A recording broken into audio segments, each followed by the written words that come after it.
আসসালামু আলাইকুম, কেমন আছেন সবাই? আশা করি ভালো আছেন এবং দেশ ও দেশের বাহিরে যে যেখান থেকে আমার ভিডিওগুলো দেখেন তাদের সকলকে অসংখ্য অসংখ্য ধন্যবাদ এবং শুভকামনা করি। আর আমার চ্যানেলে আপনাদের সবাইকে স্বাগত। আর আমি প্রত্যেক দিনের মতো আপনাদের মাঝে নতুন নতুন রান্নার রেসিপি দেখাতে আজকে একটি নতুন রেসিপি দেখাবো। একদম যে কাঁঠাল বিচি দিয়ে করলা কী করে চটচটি রান্না করতে হয় সেটাই দেখাবো আপনাদেরকে। আজকে আমি কথা বাড়াবো না, রান্নাটাই দেখাবো। এই কাঁঠালের বিচি আর এই যে বড় বড় করে পেঁয়াজ কেটে রেখেছি, এই কাঁঠালের বিচি আর এই করলা দিয়ে আমি রান্না করে আপনাদেরকে দেখাবো আজকে মাছ দিয়ে। এই সামান্য কিছু উপকরণ দিয়ে এই করলাটা রান্না করে আপনাদেরকে দেখাবো। যে রুই মাছের মাথা আছে একটু, আর এখানে কাঁঠালের বিচি আর বড় বড় করে পেঁয়াজ কুচি করে রেখেছি মোটা মোটা করে। আর এখানে আছে করলা, একটু মোটা সাইজ করে কেটে ধুয়ে পরিষ্কার করে সব নিয়েছি। এখন একটা কড়াইতে তেল দিয়ে দিয়েছি, তেলের মধ্যে আমি পেঁয়াজ করে দেবো, পেঁয়াজ কুচি।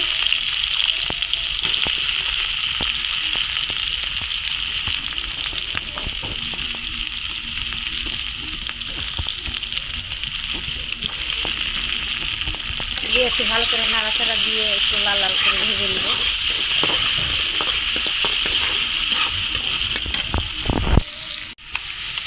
মশলা পেঁয়াজটা আমার ভাজা হয়ে গেছে। এখন আমি এই আদা রসুন জিরে একসাথে কাটা আছে সেটা আমি দিয়ে দেবো। তেজপাতা দেবো আর ধনিয়া গুঁড়ো দেবো এক চামচ, আর জিরে দেবো, কাঁচামরিচ দেবো, লাল মশলা দেবো,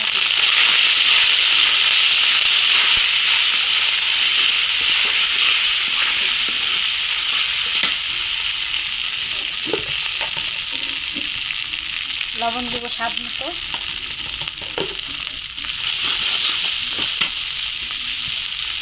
একটু হালকা পানি দিয়ে মশলাটা কষিয়ে নেব।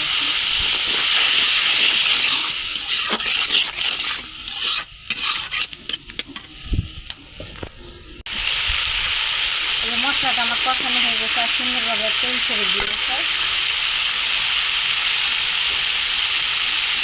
এখানে রুই মাছের মাথাটা আমি দিয়ে দিই।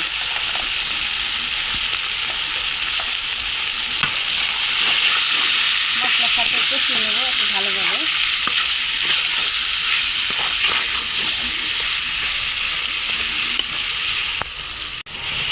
মাছের মাথাটা এইভাবে একটু ভেঙে দিব হালকা করে।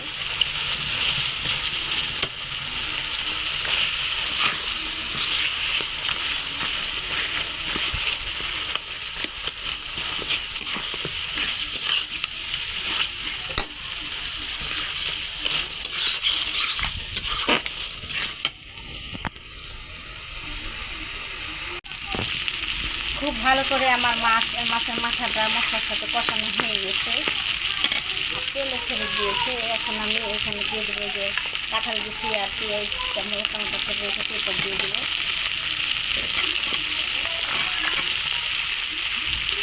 দেওয়া হয়ে গেছে, তারা দিয়ে নেবো এখানে।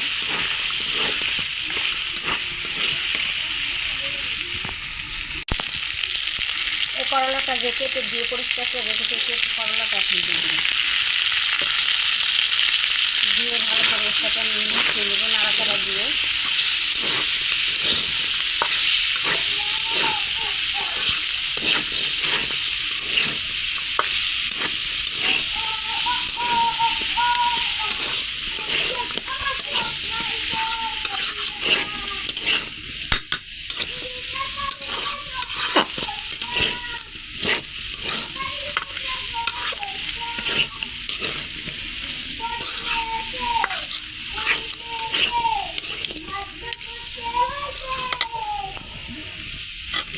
এখন করলাটার সাথে এগুলো সম্পূর্ণ কষানো আমার হয়ে গেছে একটু।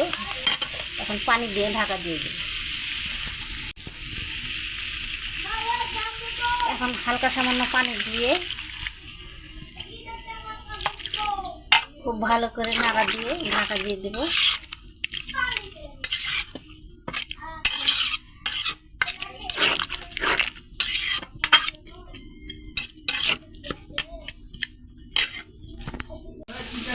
আমার রান্নাটা হয়ে গেছে আর চারিদিকে ঝোলটাও মরে গেছে, শুকা শুকা হয়ে গেছে। এখন আমি নামিয়ে নিব,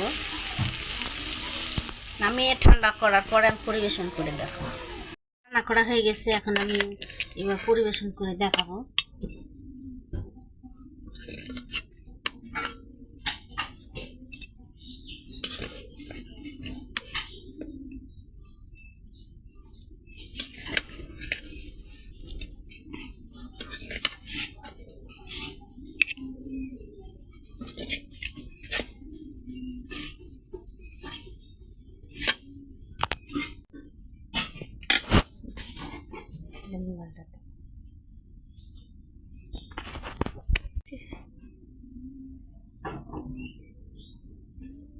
Te saludo.